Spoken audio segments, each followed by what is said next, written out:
नमस्कार, मैं मनीषा कौशल और हमारे खास कार्यक्रम रिपोर्टर लाइव में आपका स्वागत है। इस कार्यक्रम में हमारे साथ देश के कोने कोने से रिपोर्टर जुड़ते हैं और आज दिन भर में क्या कुछ होने वाला है और क्या कुछ खास है इसके बारे में चर्चा करेंगे। सबसे पहले हमारे संवाददाता राजकुमार के पास चलेंगे। राजकुमार हमारे साथ नोएडा से जुड़ चुके हैं। राजकुमार, नोएडा उत्तर प्रदेश से आज क्या बड़ी खबरें?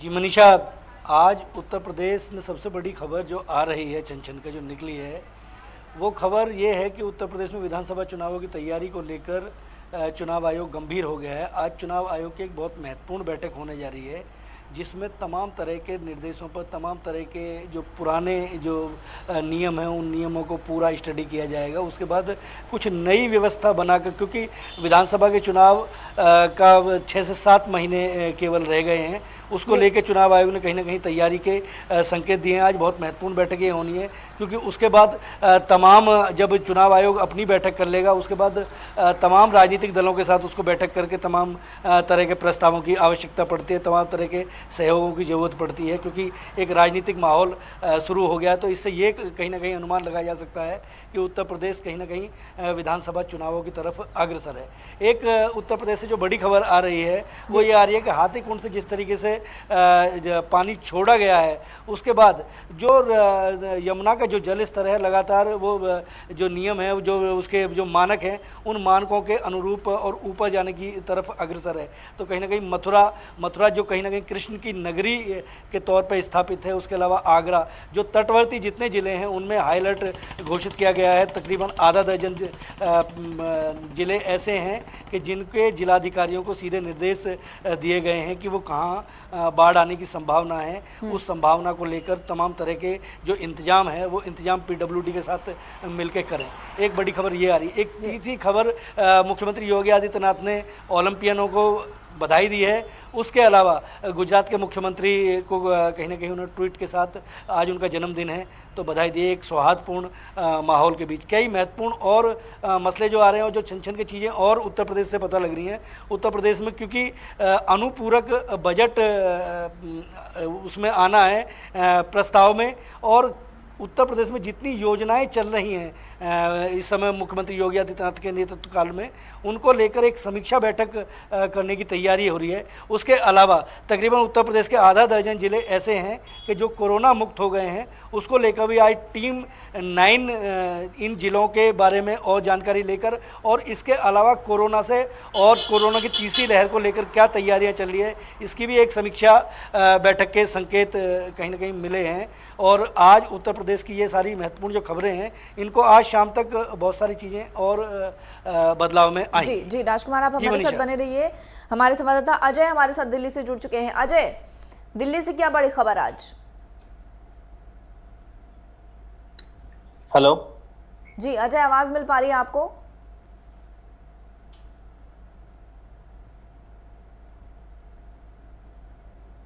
चलिए अजय से हम संपर्क करने की कोशिश करेंगे। हमारी संवाददाता हर्षिता हमारे साथ मुंबई से जुड़ी हुई हैं। हर्षिता, मुंबई में क्या हालचाल? बारिश से लगातार हालात खराब हो रहे हैं और क्या कुछ बड़ी खबरें हैं महाराष्ट्र से? जो महाप्रलय हुआ मनीषा, उसके चलते अभी तक भी महाराष्ट्र की जनता उभर नहीं पाई है। पहली बड़ी खबर तो यह है कि महाराष्ट्र के मुख्यमंत्री है वो कोल्हापुर सांगली दौरे पे आज है, और आज वो वहां पर लोगों से मिलेंगे और परिस्थिति का जायजा लेंगे, और इसके बाद में और एक रिव्यू विजिट वो करने वाले हैं कि उन्होंने जो हिदायतें दी थी, जो नागरिकों के जो लेटर आए थे, उसमें से उनकी जो समस्या थी वो सॉल्व हुई कि नहीं वो देखेंगे। दूसरी बड़ी खबर यह है कि महाराष्ट्र के माजी पूर्व गृह मंत्री अनिल देशमुख है, उनको ईडी ने 5वां समन्स भेजा है अभी तक, लेकिन जो गृह मंत्री है वो वहां ईडी के लिए समक्ष साक्षी देने के लिए हाजिर नहीं हुए। लेकिन उनके जो वकील है उन्होंने आज अनिल देशमुख से लेटर लेके ईडी के ऑफिस में सबमिट किया।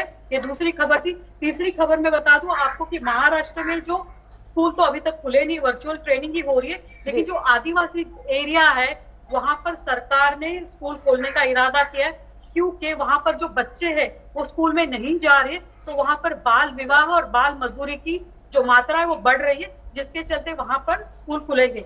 और चौथी बड़ी घटना ये है मनीषा की महाराष्ट्र के 25 जिलों में जो कोरोना के रूल थे वो थोड़े ढीले कर दिए गए, जबकि 11 जिलों में कोरोना के रूल एकदम टाइट रहेंगे और जो लूज किए गए उसमें सिनेमाघर, हॉल, नाटकघर खुलेंगे, जिम खुलेंगी, होटल खुलेंगे, लेकिन यहाँ पर 50% ऑक्यूपेंसी होगी। वही शादी के लिए 20-50 लोग जाने थे, वहां पर अभी 100 लोग जा सकते हैं। मनीषा जी, अर्षदा आप हमारे साथ बने रहिए। हमारे संवाददाता अजय चौहान हमारे साथ दिल्ली से जुड़े हुए हैं। अजय, आवाज मिल पा रही है आपको? जिस तरीके से सबसे बड़ी बात कर रही है कि खबर जो है ये दिल्ली से है। दिल्ली में संसद जिस दिन से चला है, अब मानिए 12 दिन संसद को चलते हुए लेकिन 12 दिन के सिर्फ 89 घंटे काम हुआ। लेकिन जिस तरीके से सदन को चलाया जाता है वो सदन नहीं चल पा रहा है, क्योंकि सदन में पैकस इसको लेकर ही सिर्फ हंगामा मचा रहा है। क्योंकि सबसे बड़ी चीज़ है, जनता जो अपने सांसद को चुनकर भेजती है वो अपने मुद्दों को लेकर, महंगाई को लेकर के भेजती है। क्योंकि सदन के अंदर जिस तरीके से पेट्रोल डीजल पर महंगाई है और हर चीज़ पर महंगाई बढ़ रही है, और किसान पर भी चर्चा होनी चाहिए, लेकिन सदन में इस चीज़ पर कोई भी चर्चा नहीं होती। जैसे ही सदन चालू होती है उस सदन पर सिर्फ मात्र पैगासस जासूसी को लेकर के शोर मचाया जाता है और सदन को स्थापित कर दिया जाता है। लेकिन देखिए 12 दिन के अंदर जो खर्चा आया, जो टैक्सेस लोग देते हैं, अपनी जेब से जो पैसे देते हैं, कुछ कुछ चीज़ खरीदते हैं, उसको 133 करोड़ रुपया जो अभी तक सदन की चलाने में जो खर्चा हो चुका है उसका जो भार पड़ेगा अब, और अभी और जो 13 तक चलेगा, अगर उसको भार लगाया तो 250 करोड़ से ऊपर अधिक पहुंचेगा। यानी उसका जो खर्चा पड़ेगा वो जनता पर, आम जनता पर पड़ेगा। लेकिन सदन में किसी भी चीज़ पर चर्चा नहीं हो, क्योंकि जो संशोधन बिल आने थे उनको पास करना था, कुछ महंगाई पर बात करनी थी, लेकिन उस पर एक भी बात नहीं हो पा रही है। रोज पैगासस मामले पर ही सुनवाई होती है, लेकिन उसको थोड़ी देर सदन चलता है, उसके बाद स्थापित कर दिया जाता है। यानी देखा जाए तो किसी तरीके से जो जनता अपना सांसद चुनकर अपनी सुविधा के लिए और देश की सुविधा के लिए भेजा जाता है, लेकिन उस पर कोई चर्चा नहीं होती है। यही देखा जाता है कि सदन में फायदा क्या, अगर संसद को आम जनता की आवाज को ना उठाया जाए, अगर वो अपनी जासूसी को लेकर के बातचीत किया जो, तो उससे कहीं ना कहीं आम जनता पर भार पड़ता है। फिर जिससे कि सदन में जो चर्चा होती है, लेकिन वो बाहर उसको अगर महंगाई पर धरना प्रदर्शन करते हैं, उस पर काफ़ी धरनाएं होती हैं, जगह जगह धरना जाती है, तोड़फोड़ होती है, लेकिन जो मेन मुद्दा है वो सदन में नहीं उठाया जाता है। क्योंकि ये सबसे बड़ी महंगाई को, जनता को सबसे बड़ा चूना यहीं लगाया जाता है कि महंगाई यहीं बढ़ती है। फिर लोग और कहते हैं कि महंगाई बढ़ रही है, महंगाई बढ़ रही है, लेकिन सांसद इस चीज़ को नहीं देखते कि हमारी जो जनता है, जो हमें इतनी मेहनत से चुनकर यहाँ भेजती है अपनी आवाज़ उठाने के लिए, उस पर कोई भी चर्चा नहीं होती है। दूसरी बड़ी खबर यह है कि देश के अंदर जिस तरह से कोरोना केसेस बढ़ रहे हैं, यानी भारत के 40,000 से अधिक केसेस एक्टिव हैं इस समय। क्योंकि ये सबसे बड़ी चीज़ है कि जिससे मार्केटें खोली जा रही हैं, वहाँ पर सोशल डिस्टेंसिंग का पालन नहीं किया जा रहा, मास्क का पालन नहीं किया जा रहा, उसके कारण जो केसेस हैं वो बढ़ते चले हैं। और प्रधानमंत्री मोदी की तरफ से और गृह मंत्री से अलर्ट किया गया कि जिस तरीके से अगर जहाँ पर 10% से अधिक केसेस हैं वहाँ पर सख्ताई बरती जाए और कानूनी कार्रवाई भी की जाए। जी मनीषा। जी अजय, आप हमारे साथ बने रहिए। हमारे संवाददाता हिलाल हमारे साथ श्रीनगर से जुड़ चुके हैं। हिलाल, जम्मू कश्मीर से क्या बड़ी खबरें? पहली बड़ी खबर तो ये है कि जो पत्थरबाज हैं उनको सरकार ने कहा है कि न सरकारी नौकरी मिलेगी, ना पासपोर्ट लेकर बाहर जा पाएंगे। मनीषा, ये बात सही है कि जो यहाँ के युवा है, जो जिनको ऑलरेडी पुलिस थाने में केस दर्ज हुआ है, चाहे 2016 की बात करेंगे, चाहे 2010 की बात करेंगे या 2019 की बात करेंगे, जब घाटी में आर्टिकल 370 और 35 की मनसूखी का ऐलान किया गया, उसके बाद कहीं ना कहीं घाटी में पत्थरबाजी के वाक़ात हर दिन उन पत्थरबाजों के खिलाफ प्रशासन ने बहुत सारे थानों में केस भी दर्ज किए हैं। ताकि अब जब हाल ही में प्रशासन की तरफ से ये ऐलान किया गया कि उनको ना ही नौकरी फराहम की जाएगी और ना ही उनको पासपोर्ट इजरा किया जाएगा। अगर अब देखा जाए, आज घाटी की सबसे बड़ी खबर ये सामने आई है, अभी अभी श्रीनगर के बागात इलाका में, पातशाही बाग इलाका में एक मरतबा फिर नामालूम बंदूक बरदार जो है उन्होंने एक पॉलिटिकल एक्टिविस्ट के गेट पे नजदीक से गोली चलाई है, जिनका जम्मू कश्मीर पीपल्स मूवमेंट से ताल्लुक था, जिनका नाम मोहम्मद उमर सनाब मोहम्मद शफी के बतौर हुई है। और जराया के हवाले से जो सूचनाओं के हवाले से जो खबर सामने आई है कि बताया जाता है कि ये जो उमर है ये उस वक्त शायद घर पे ही मौजूद था और उन्हें गोलियां चलाई गई है गेट पे। अभी अगर देखा जाए, पुलिस इस मामले में तहकीकात कर रही है, लेकिन पुलिस की तरफ से कोई प्रेस नोट जो है वो अभी तक जारी नहीं किया गया। दूसरी बात अगर हम ये करेंगे, जम्मू कश्मीर के बारामूला और गुलमर्ग, जो कि सयाहती मुकाम गुलमर्ग माना जाता है, वहाँ के राष्ट्रीय राजमार्ग मागाम के इलाका में आज सुबह सवेरे कुछ सस्पेक्ट ऑब्जेक्ट्स यानी प्रेशर कुकर पाए गए हैं राजमार्ग पे। 4 राइस कुकर पाए गए हैं अगरी कलान मागाम में, जो कि सेंट्रल कश्मीर में पड़ जाता है। तो जराये के हवाले से जो खबर मिली है कि बम डिस्पोजल स्क्वाड जो है उनको बुलाया गया है, ताकि वहां पे देखा जाए कि इन राइस कुकरों में क्या पाया जाएगा, कौन सा मटेरियल भरा हुआ है। जी मनीषा। जी हिलाल, आप हमारे साथ बने रहिए। हमारे साथ सूरज, हमारे संवाददाता रांची से हमारे साथ जुड़ चुके हैं। सूरज, क्या खबर है वहां से बड़ी? वहां भी स्कूल खोले जा रहे हैं 8 अगस्त से, क्या कुछ तैयारियां की गई हैं सरकार की तरफ से?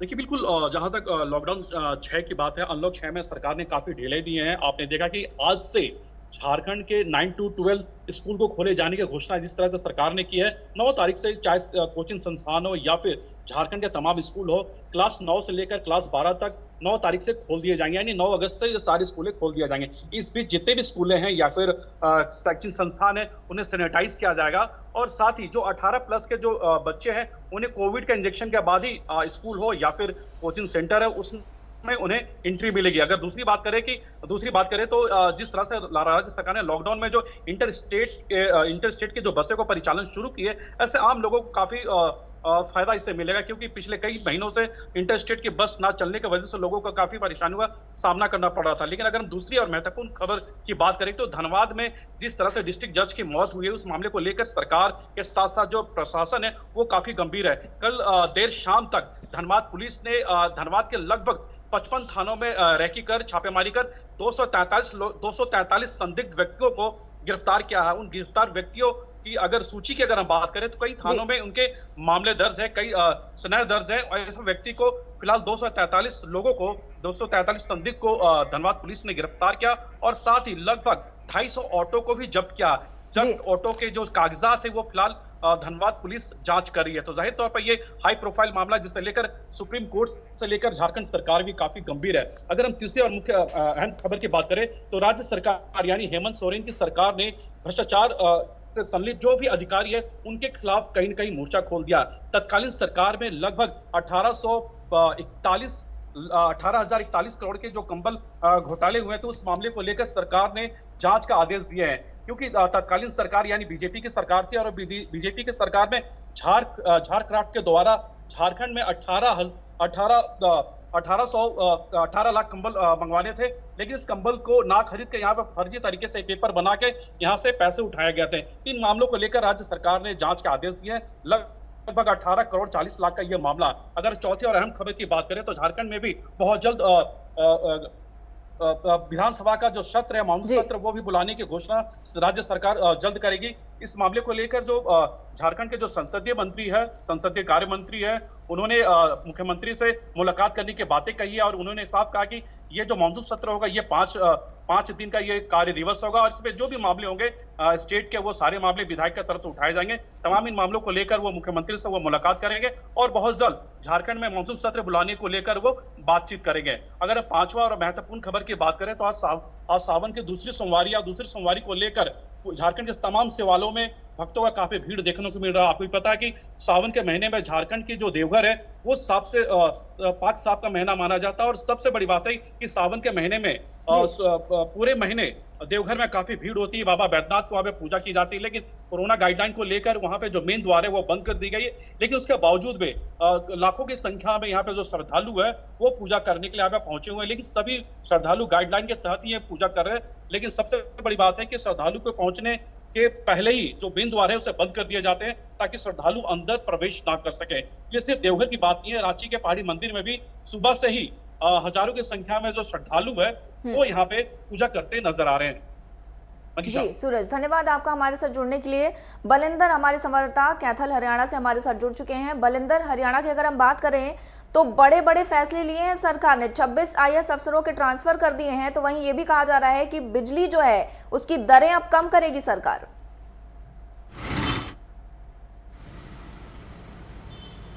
जी, आज हरियाणा से बड़ी खबर यही है कि लंबे 8 महीने से जो अज्ञातवास में भाजपा चल रही थी, लेकिन अब तिरंगा यात्रा के बहाने अब भाजपा फील्ड में नजर आएगी। उसके साथ ही तिरंगा यात्रा की दक्षिण हरियाणा से शुरुआत हो चुकी है, जिसमें भाजपा के जो प्रदेश अध्यक्ष हैं ओम प्रकाश धनखड़ और हरियाणा के जो कृषि मंत्री है जयप्रकाश दलाल ने बीते रविवार को इसकी शुरुआत कर दी गई है। वहीं इस यात्रा को लेकर अब ये माना जा रहा है कि ये यात्रा अब सफल साबित होगी और सरकार जो लंबे समय से ऑनलाइन चल रही थी अब ऑफलाइन सड़कों पर नजर आएगी और सरकार अपना जो रिपोर्ट कार्ड है 2 साल का वो जनता के बीच में रखने का एक बेहतरीन मौका मिलेगा। और जिस प्रकार से इस यात्रा को लेकर कहा जा रहा है कि ये यात्रा है वो शहीदों को समर्पित है और भाजपा के लिए भी एक बेहतरीन मौका होगा कि उसके सांसद, मंत्री और विधायक जो गली नुक्कड़, चौक चौराहे और सड़क से लेकर संसद तक जो विरोध देख रहे थे अब वो विरोध नहीं होगा, क्योंकि किसान नेताओं और किसान संगठनों के द्वारा ये सीधे तौर पर कह दिया गया है कि अब तिरंगा यात्रा का कोई विरोध नहीं होगा। वो तिरंगा का सम्मान करते हैं, शहीदों का सम्मान करते हैं। जी जी बलिंदर, धन्यवाद आपका हमारे साथ जुड़ने के लिए। हमारे साथ उत्पल सेन गुप्ता रायपुर से जुड़ चुके हैं हमारे साथ। उत्पल, रायपुर से क्या खबर? छत्तीसगढ़ में भी स्कूल खुलने वाले हैं, बच्चों की क्या तैयारियां सरकार की तरफ से? जी मैं आपको अपने दर्शकों को बताना चाहूंगा कि प्रदेश में 16 महीने बाद आज 2 अगस्त से स्कूलें खुल रही हैं। चीजें परिवर्तित हो चुकी हैं। 2 अगस्त से स्कूल खुलने में 16 महीने का समय लग गया है। कोरोना के बढ़ते मामलों के कारण बीते साल मार्च से कोरोना के चलते, संक्रमण के चलते स्कूलें बंद कर दी गई थी, जिसके बाद आज स्कूलें खुल रही हैं। इसके साथ ही 10वीं और 12वीं की कक्षाएं इसी साल खोलने की कोशिश की गई थी फरवरी माह में, मगर बढ़ते कोरोना संक्रमण के कारण उसे भी बंद कर दिया गया। लेकिन एक बार कोरोना की स्थिति छत्तीसगढ़ प्रदेश में सुधर चुकी है, जिसे देखते हुए एक बार फिर से स्कूलें आज से खुल चुकी हैं। लेकिन चीजें पूरी तरीके से बदल चुकी है। कोरोना गाइडलाइन और SOP शिक्षा मंत्री द्वारा जारी कर दिए गए हैं, जिसकी कड़ाई से पालन भी करना जरूरी है। इसके साथ जो कुछ नियम है, जो पहले सरकारी स्कूलें एक पाले में खुलती थी, वो अब सुबह 10:30 बजे से लेकर 4:30 बजे तक खुलेंगी। इसी के साथ जो सरकारी स्कूलें 2 पाले में खुलती थी, वह सुबह 7:30 बजे से 11:30 बजे तक एवं सुबह के 11:45 बजे से लेकर शाम को 5 बजे तक खुलेंगी। इसके साथ ही स्कूल के जो नियम है वो बदल दिए गए हैं। सुबह प्रार्थनाएं नहीं होंगी, खेल कूद नहीं होंगे, सभी टीचरों को सैनिटाइज एवं आपके मास्क लगाना जरूरी है। बच्चों के साथ 2 गज की दूरी एवं बराबर हाथ धोना, टीकाकरण अति आवश्यक कर दिया गया है। छत्तीसगढ़ प्रदेश की अगर दूसरी बड़ी खबर की बात करें तो अब हाई कोर्ट में 2 युगल पीठ और 12 एकल पीठ के साथ सुनवाई होगी। पहली एकल पीठ में मुख्य कार्यवाहक न्यायमूर्ति प्रशांत कुमार मिश्रा एवं रजनी दुबे होंगी एवं दूसरी युगल पीठ में न्यायमूर्ति मनिंद्र मोहन श्रीवास्तव एवं विमला सिंह जी होंगी। इसके साथ ही पहले 2 युगल पीठ एवं 10 एकल पीठ में सुनवाई होती थी। इसके साथ तीसरी बड़ी खबर की बात करें तो छत्तीसगढ़ प्रदेश में अब 1 करोड़ लोगों को टीकाकरण किया जा चुका है। इसके साथ ही 23,51,000 लोगों को टीकाकरण की दोनों डोज लग चुकी है। हालांकि जुलाई में सबसे कम टीकाकरण हुआ है। स्वास्थ्य विभाग से जारी आंकड़ों के अनुसार अब तक संक्रमण की जो दर है वो 0.26 है रायपुर में, लेकिन कुछ दिनों से संक्रमण बढ़ रहा है। जहां रायपुर में डेली 10 से 12 केस आते थे, लेकिन कल अचानक से 39 केस आ गए हैं। वहीं टीकाकरण के मामले में बताया जा रहा है कि टीकाकरण जुलाई माह में कम होने का मुख्य रीजन है पर्याप्त टीकाकरण नहीं मिलना। जी उत्पल, धन्यवाद आपका हमारे साथ जुड़ने के लिए। उपेंद्र हमारे संवाददाता उत्तराखंड से हमारे साथ जुड़ चुके हैं।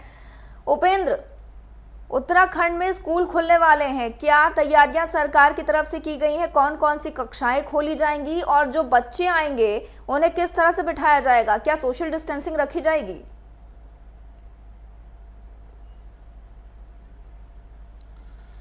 देखिए मनीषा, बिल्कुल आज से जिस प्रकार से 1 साल बाद जो है स्कूल खोले जा रहे हैं, क्योंकि कोविड काल के समय जिस प्रकार से स्कूल को बंद किया गया था, सरकार की ओर से जो एक बड़ा निर्णय जो है वो लिया गया है और आज से 9 से 12 तक की जो क्लासें हैं उनको खोल दिया गया है और उसमें सोशल डिस्टेंसिंग का पालन करना जो है वो बहुत अनिवार्य होगा। जब छात्र जो हैं स्कूल में प्रवेश करेंगे तो सबसे पहले जो है उनके हाथों को जो है वो सैनिटाइज किए जाएंगे, साथ ही मास्क लगाना जो है वो बहुत अनिवार्य होगा। और सीधे जो है, हालांकि प्रार्थना जो है वो नहीं की जाएगी, सीधे जो है जब उनको कक्षाओं में प्रवेश उनको बिठाया जाएगा तो वहाँ पर जो है सोशल डिस्टेंसिंग के तहत जो इनको बिठाया जाएगा। और सबसे बड़ी बात यह है कि A और B वर्ग में जो है दोनों छात्रों को जो है वो बांटा जाएगा, क्योंकि काफ़ी संख्या में जो है छात्र एक कक्षा में रहते हैं। तो ऐसे में दो श्रेणी में जो है बच्चों को बांटा गया है, A और B श्रेणी में, ताकि सोशल डिस्टेंसिंग का पालन जो है वो हो सके। इसके लिए जो है तमाम जो तैयारियां हैं वो शिक्षा विभाग के द्वारा, स्कूल प्रबंधन के द्वारा जो है वो कर दी गई है। तमाम जो लगातार जब सरकार जो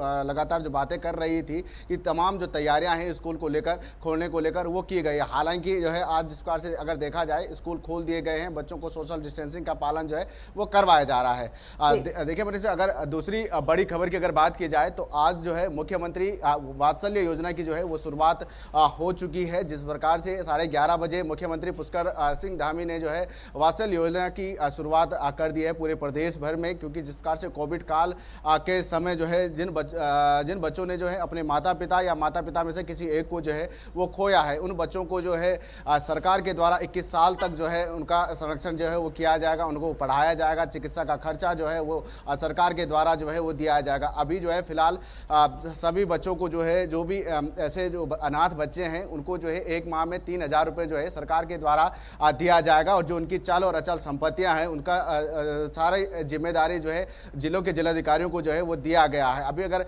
बात की जाए तो जिन्होंने अपने माता और पिता दोनों को कोरोना काल में खोया है उनकी संख्या लगभग 219 से ज़्यादा है, और वहीं अगर जो जिन्होंने माता पिता में से किसी एक को खोया है वो 2000 से ज़्यादा संख्या जो है उन बच्चों की है। तो ऐसे में सरकार का जो है वात्सल्य योजना जो है वो चला रही है, और 21 साल तक जो है इसका खर्चा जो है वो सरकार के द्वारा चलाया जाएगा, जिसका आज जो है मुख्यमंत्री पुष्कर धामी ने उसकी शुरुआत कर दी है। तीसरी बड़ी खबर जो है, जिस प्रकार से जो कांग्रेस के जो नए प्रदेश अध्यक्ष बने हैं वो लगातार सरकार को घेरने में जुटे हुए हैं, और आज भी उन्होंने जिस प्रकार से प्रेस कॉन्फ्रेंस की है, प्रेस कॉन्फ्रेंस के दौरान उन्होंने साफ कहा है कि 3 अगस्त से कांग्रेस विचार मंथन जो है की शुरुआत की जाएगी, विचार मंथन जो है वो किया जाएगा। तो साफ जाहिर है कि जिस प्रकार से 2022 का विधानसभा चुनाव है, काफी बड़ी चुनौती जो है कांग्रेस के प्रदेश अध्यक्ष के सामने होंगे, क्योंकि नए प्रदेश अध्यक्ष बने हैं और काफी कम समय बचा है। ऐसे में विचार मंथन जो है वो किया जा रहा है कि किस तरीके से जो है वो चुनाव लड़ा जाए, कौन कौन से ऐसे प्रत्याशी होंगे जो 2022 में भाजपा को टक्कर दे सकते हैं, भाजपा के जो विधायक जो नेता है उनको टक्कर दे सकते हैं, कौन सी ऐसी कमियां हैं जिसके तहत जो है भाजपा को चुनौती दी जा सकती है। क्योंकि कई सारी चीजें, जिस प्रकार से देवस्थानम बोर्ड की अगर बात की जाए तो उसको लेकर लगातार जो है प्रदेश भर में विरोध चल रही है, उसको भुनाने का काम जो है जरूर कांग्रेस करने जा रही है। इसके लिए भी लगातार जो है सरकार को घेरने का काम कर रही है। साथ ही जिस प्रकार से सरकार ने जो कोरोना काल में जिस प्रकार से उन्होंने आरोप लगाया है सरकार पर, उनका कहना है कि उपनल कर्मचारी जो है वो समान वेतन के लिए जो है वो लगातार जो है प्रदर्शन कर रहे हैं, चाहे जो ऊर्जा विभाग के जो कर्मचारी हो, तमाम जो कर्मचारी हैं वो लगातार जिस प्रकार से समान वेतन का समान वेतन का जो है वो मांग कर रहे हैं, लेकिन अभी तक जो है सरकार ने उस पर जो है कोई काम नहीं किया है। साथ ही जिस प्रकार से जो है जो शिक्षक हैं, जो उपनल के तहत जो शिक्षक लगाए गए हैं उनके लिए जो है 15,000 रुपये पहले जिस प्रकार से राज्य सरकार ने तय किया था, लेकिन अब जो है 25,000 रुपये कर दिए गए, लेकिन अभी भी उसके लिए शासन आदेश जारी है। तो तमाम ऐसी चीजें हैं जिसको लेकर जो है सरकार को घेरने का काम जो है कांग्रेस कर रही है, और कांग्रेस के प्रदेश जो नए प्रदेश अध्यक्ष हैं उनकी चुनौती काफी ज्यादा है। तो ऐसे में लगातार जो है वो सरकार 2022 के चुनाव को देखते हुए जो लगातार सरकार को घेरने का काम कर रही है, और जनता के बीच जो है सरकार की जो नाकामियां हैं उनको लेकर जाने की कोशिश कर रही है। चौथी अगर बड़ी खबर की अगर बात की जाए तो खेल को लेकर जो है यहाँ पर राज्य सरकार ने एसओपी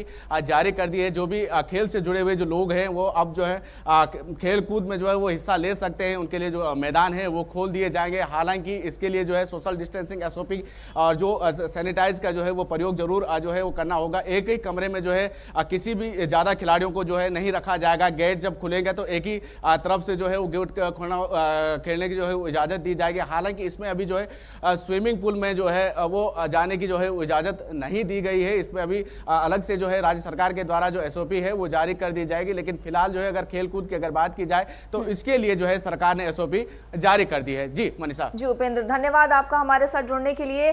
तो देश के अलग अलग कोने से हमारे साथ रिपोर्टर जुड़े हुए थे, उपेंद्र राणा जुड़े हुए थे हमारे साथ। उन्होंने बताया कि सरकार कौन कौन सी नई योजनाएं ला रही हैं, स्कूल वहां खुल रहे हैं तो किस तरह से 9वीं 10वीं और 12वीं के बच्चों को बुलाया जाएगा, बाकी बच्चे से परामर्श के लिए स्कूल आ सकते हैं।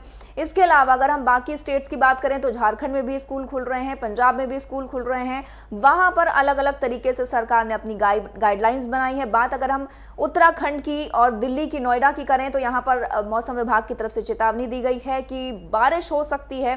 तो ये तमाम खबरें हमने आपको दिखाई, हमारे रिपोर्टर्स देश के अलग अलग कोने से जुड़े हुए थे।